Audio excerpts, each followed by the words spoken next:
Hey y'all, welcome to season 1, episode 5 of the Iconic Radio Show podcast. Today, I would like to talk to you about reasons why you shouldn't try to go around proving your worth to a person who does not want to be with you inside of a relationship. I will repeat that one more time.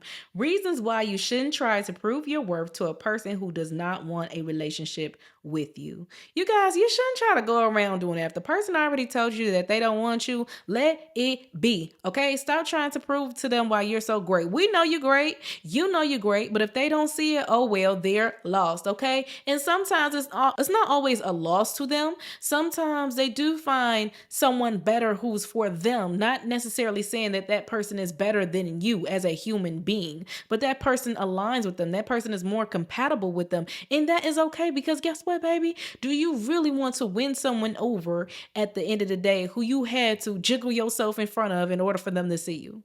They couldn't just look and see you, see inside your soul for who you was. You had to force them to. Do you really want a person like that at the end of the day? I know I do not. Hi, my name is Sweet Stardom. I am a life coach, and my job is to help you get through this thing called life a little bit easier, one step at a time. So thank you guys for tuning in. The thing with trying to prove our worth to people who obviously cannot see it is not only draining to us, but it lowers our self-esteem. So while you're showing them all of your good attributes, at the same token, you're decreasing your value because they see you as less than they already seen you before, since you're showing that they are so important to you that you prioritize their needs over your own. So you try to fit yourself in and create a new version of you so they can see that hopefully they'll accept this one. But if they don't accept the original copy, stop trying to duplicate yourself. You can't force a person to see what they choose not to. If they're closing their eyes, you cannot jack them open.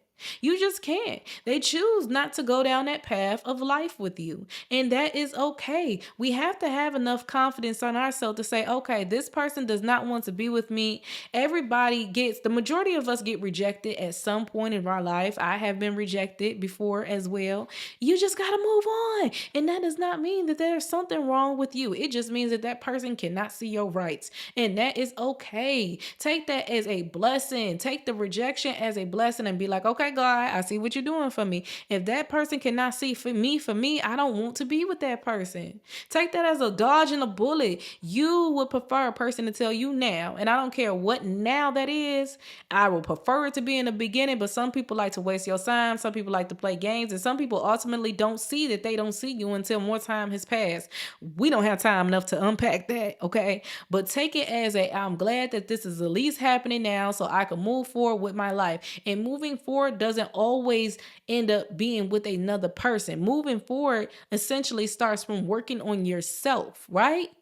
So take that as a blessing. Take their cop out as a blessing and just be like, I still get me back. I get to be selfish with me. Now I no longer have to share me with you if you don't see the best parts of me. I am offended that you don't see the best parts of me, but I for sure ain't sad. And I for sure don't miss you. And I for sure don't want to rekindle anything with you and make you see this version of me that you could not see before. That is it. But the thing is, once that person cannot see you, once that person does not want to be with you, leave it there. Do not do the back and forth. Don't give it no time, space, and see if they want you again. No, it's a difference between we need to slow this down.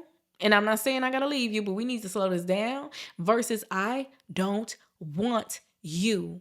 Do not let it get to that point, to the point where you're still optimistic, you're still hopeful that that person will return to you. Have you guys ever seen Steve Urkel with Laura, or have you ever seen The Professor with Nikki Parker? Don't get treated like that. Don't have a person get to the point where it's annoying for you, professing your love for them because they really don't see it. You just like that person who gives them the ick. Don't let it get that far in life. Don't sit up here and devalue yourself that far to the point where a person cannot see your love, and you're begging. You're begging. And that's the thing. Well, ultimately, they see your love. They just don't care. They don't see you in life. They don't want their life with you. Because what happens is when you keep making yourself available to unavailable people, they will use the heck out of you. They will have their cake and eat it too. And they will go on and try to pursue the love of their life while you're still something on the side until they find that person. But when they find the love of their life, oh, baby, they're going to drop you like a bad habit. So why even let it get to that point?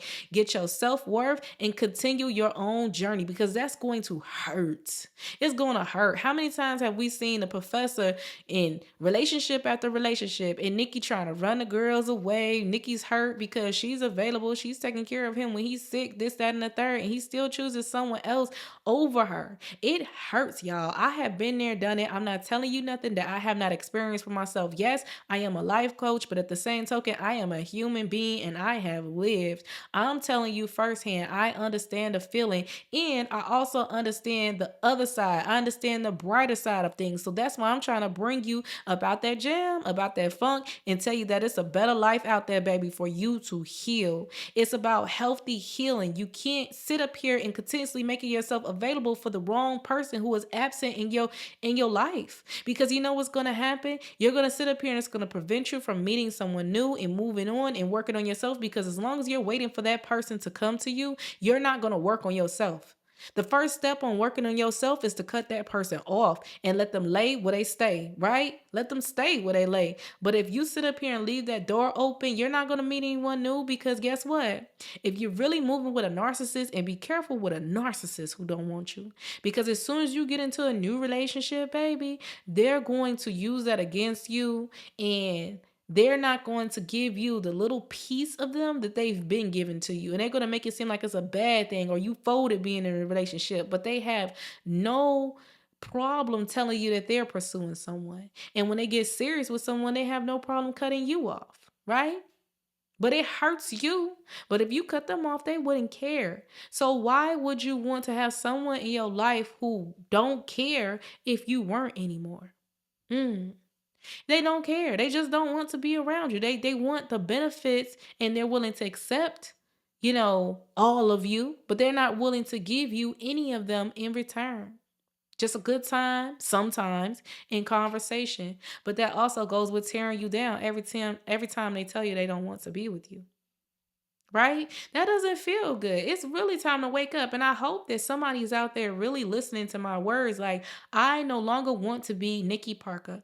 I no longer want to be Steve Urkel. And even though Nikki Parker and Steve got the loves of their lives at the end, I feel like the professor and Laura did not deserve them. The way that they treated them, they did not deserve them. I don't think that would have in real life ended as a happy ending. It would have been some problems down the line. You can't go 10, 15, 20 years of my life treating me like crap, and then you want to come to me at the end and then just put your all in me. Have you ever heard of those type of relationships where the person has hurt you so much, right? And you're so sad and hurt and they don't care in the beginning, but by the time they start acting good and right towards you, you just kind of over it, and then they're confused. They're like, oh, wow, what am I doing wrong? This is the version of me that you wanted. And now that I'm everything you wanted, you act like you don't want me no more, because look how long it took you to be the person I needed, right? Look how long it took you to be the person that I needed. It took you this long and you put me through so much. And now you're acting like everything is fine. I had to wait for you to figure out how to treat me, how to love me. I had to wait for you to see me. And now that you do, I could only see the old you. I can't even see this current you. I can't see the years that it took to build this current version of you, right? Because you stripped so much of me down, I feel like you don't even deserve me. I feel like now you don't even deserve me. I should have left that alone in the beginning when you really didn't, and it was obvious. But now that you're doing everything right, it's confusing for us both. But I know I'm done with it. Now I'm just sticking in here because of time. And you never want to be that person, that man or that woman, when you stick in a relationship because of time, you stick in a relationship because of kids, you stick in a relationship because of guilt, and you stick in a relationship because of how much work that you guys put in it. If it's not working out and it's still not the results that you want, or you still cannot get over the past, if you find yourself getting miserable and stressed out about it, there is nothing wrong with you starting over. And I'm not encouraging broken families. I'm not encouraging broken homes, but I do know your life count and you're the only one who has to live your life. So you need to do what's best for you. And if a person has put you through too much, it's not worth staying. It's not. It's not worth trying to stay just so you can stay for a title. You need to stay because of reality. That's all the time I have for you today. Be sure to like, share, comment, most importantly, subscribe, y'all. Be sure to check out my book for my ladies, Many Reasons to Leave That Boy Alone. It's 120 blank pages with the lines. You could fill out many reasons to leave that boy alone, put it under your pillow, whatever. Whenever you have an urge to reach out to him or talk to him, you can go through that book and just remember everything that he has put you through. Same thing for my fellas. Many Reasons to Leave That Chick Alone. Same thing applies for you guys. You could put in multiple relationships and just compare and contrast the difference. That way, when you do find your kingdom spouse, you will know that they are the ones. You guys, it's only $5.99 right now on Amazon. Catch it while it is on sale. I will put all of the details in the description box below. Also, be sure to like, share, comment. Most importantly, subscribe, y'all. If you have watched this video until the end, be sure to put a star and a yellow heart inside of the chat. And I appreciate you guys very, very much. All the details to my website and everything will be in the description box below. If you have any video suggestions, please be sure to put it down in the chat, or you can email me at theiconicradioshow@gmail.com. I do segments called Dear Star, and if you have a situation that you want me to speak on, I would love to do it. I will gladly do it. Just hit me up like, hey, Star, can you speak on this, Shabam? Can you speak on why, I feel like women need self-confidence? Or if you're a fella, can you speak on why women love self-confidence in men so much, the things that women love the most about men, the green flags in men? Whatever you want to hear, guys, don't be so ashamed. Write it down in the chat below, or email me if you want to be on a private tip. I will shout you out, but if you want to remain anonymous, put that inside of the email, as well. And I'll just indirectly give you my Dear Star, and I'll personally let you know when I post it, and we could just go from there. Till next time, you guys, remember to respect each other, keep trying, stay focused, believe in yourself. We all struggle sometimes. Just keep grinding, y'all. Don't do revenge, do karma. Bye.